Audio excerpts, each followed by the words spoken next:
Assalamualaikum warahmatullahi wabarakatuh. Baiklah, kami dari kelompok 2 ini mempresentasikan hasil proyek kami yang berjudul Gelombang dan Optik. Di mana anggota kelompok kami yaitu Nurhala, Ramadhani, Sejawati, dan Alamasi. Gelombang adalah getaran yang merambat dari suatu titik ke titik lainnya melalui sahabat media atau ruang hampa. Gelombang dapat muncul dan dihantarkan pada berbagai media atau benda, mulai dari permukaan air, bunyi, cahaya, hingga gempa. Contohnya, ketika kalian mengeluarkan suara sekecil apapun, maka kalian sudah menciptakan gelombang bunyi yang merambat melalui udara di sekitar. Kemudian bunyi adalah bentuk gelombang longitudinal yang merambat secara perlahan dan perenggangan terbentuk oleh partikel zat perantara serta ditimbulkan oleh sumber bunyi yang mengalami getar.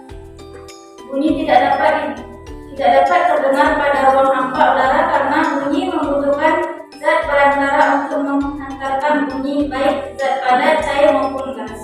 Kemudian cahaya. Cahaya merupakan energi berbentuk gelombang elektromagnetik yang kasat mata dengan panjang gelombang sekitar 380 sampai 790 nanometer. Kesimpulan dari gelombang dan optik ini yaitu gelombang dan optik memiliki fungsi yang sangat berarti bagi kemudahan kehidupan manusia. Gelombang biasanya digunakan untuk berkomunikasi dengan frekuensi tertentu, mengandung rahasia dan sebagainya. Sedangkan optik biasanya digunakan untuk penggunaan energi cahaya yang berbeda-beda.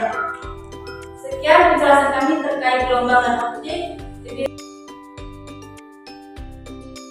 sini akan kami menjelaskan hasil daripada proyek kami yaitu sistem sirkulasi pada hewan. Sistem sirkulasi pada peredaran darah kata merupakan sistem peredaran darah dan peredaran darah ganda. Pengertian sistem peredaran darah ganda adalah darah melewati jantung sebanyak 2 kali dalam 1 kali peredaran. Pertama, darah yang berasal dari jantung akan menuju ke paru-paru, kemudian kembali ke jantung. Kedua, darah yang berasal dari seluruh tubuh akan menuju ke jantung serta akan diedarkan kembali ke seluruh tubuh. Kata memiliki jantung yang terdiri dari 3 ruang, yakni 2 atrium kanan dan atrium kiri, dan 1 partikel. Di antara atrium dan partikel terdapat yang berfungsi untuk mencegah agar darah di partikel tidak mengalir kembali ke atrium darah yang rendah oksigen dari berbagai jaringan serta organ-organ tubuh akan dialirkan ke sinus venosus menuju ke atrium kanan. Selanjutnya darah dari atrium kanan akan mengalir ke ventrikel, kemudian akan menuju ke arteri pulmonalis serta masuk ke paru-paru. Kata memiliki darah yang terdiri dari plasma darah dan sel darah. Kandungan plasma darah yakni air, protein darah, dan garam mineral. Sel-sel darah kata terdiri dari eritrosit, sel darah, dan limfosit, sel darah putih. Eritrosit pada kata memiliki inti serta mengandung hemoglobin yang berfungsi untuk mengikat oksigen. Sistem peredaran darah pada amfibin merupakan sistem campuran yang terdiri dari pembuluh darah tertutup dan terbuka. Amfibi memiliki 3 jenis sirkulasi yaitu sirkulasi paru-paru, sirkulasi sistemik, dan sirkulasi kulit. Jantung amfibi terdiri dari 2 atrium dan 1 ventrikel yang tidak terpisah sempurna. Darah yang kaya oksigen dari paru-paru dan kulit akan bertumbuh di atrium kiri, sedangkan darah yang kaya karbon dioksida dan sistem bertemu di atrium kanan.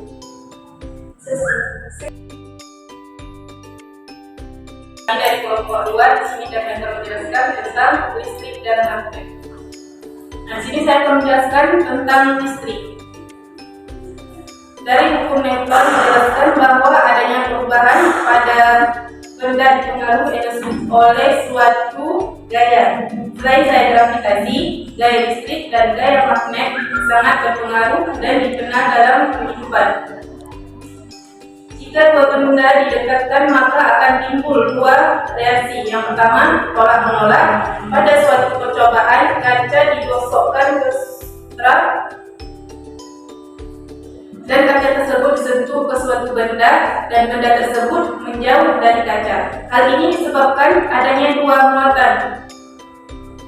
muatan benda yang sejenis. Yang kedua, tarik-menarik. Penggaris yang digosokkan ke kain dan penggaris tersebut didekatkan ke rambut, maka rambutnya akan berdiri atau mendekat pada penggaris. Hal ini disebabkan adanya interaksi antara dua benda yang berbeda. Gaya listrik yang tidak mengalir atau yang muatan listriknya dalam keadaan diam. Yang kedua, listrik diamis, listrik yang dapat bergerak. Perbedaan gaya listrik dan gaya gravitasi. Pertama, gaya listrik lebih kuat dari gaya gravitasi. Yang kedua, gaya gravitasi selalu menarik kedua benda. Yang kedua, saya menjelaskan tentang magnet. Magnet secara alami terjadi dalam besi. Jika ada suatu batuan magnet yang didekatkan pada besi, maka besi akan tertarik oleh magnet. Kekuatan yang dipancarkan oleh matahari terjadi di daerah sekitar kutub utara dan kutub selatan magnetiknya. Aurora yang terjadi di daerah sebelah utara dikenal dengan nama aurora yang dinamai bersempena Dewi Fajar. Kesimpulan dari makalah kami yaitu selain gaya gravitasi ada juga gaya-gaya lain yang berpengaruh dalam fenomena-fenomena alam seperti gaya magnet dan gaya listrik. Pada dasarnya, tiap gaya ini saling mempengaruhi satu sama lain, seperti adanya prinsip elektronik dan indukasi elektromagnetik. Oleh sebab itu, hukum-hukum tentang fenomena alam selalu berkembang dan kemudian dapat mengungkapkan fenomena-fenomena lainnya yang belum terpecahkan bahkan belum muncul.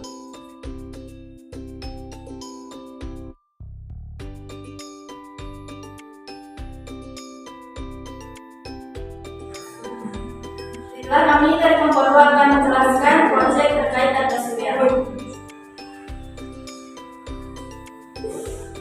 surya merupakan kumpulan benda langit yang terdiri atas sebuah bintang yang disebut matahari dan semua objek yang terkait oleh gaya gravitasinya. Objek-objek tersebut termasuk 8 planet yang sudah diketahui dengan orbit berbentuk elips. 5 planet kerdil atau pakai 173 satelit alami yang telah diidentifikasi dan jutaan benda langit, meteor, asteroid, komet dan lainnya. Tata surya adalah kumpulan benda langit yang terdiri atas sebuah bintang yang disebut matahari dan semua objek yang mengelilinginya. Objek-objek tersebut termasuk 8 buah planet yang sudah diketahui oleh orbit berbentuk elips, meteor, asteroid, komet, planet-planet kerdil atau katai dan satelit alami. Sedangkan asal-usul tata surya masih berupa hipotesis, di antaranya adalah hipotesis nebula, hipotesis planetesimal, hipotesis pasang surut bintang, hipotesis kondensasi, dan hipotesis bintang kembar. Sekian presentasi kami, lebih dan kurang kami mohon maaf. Bila terjadi, wassalamualaikum.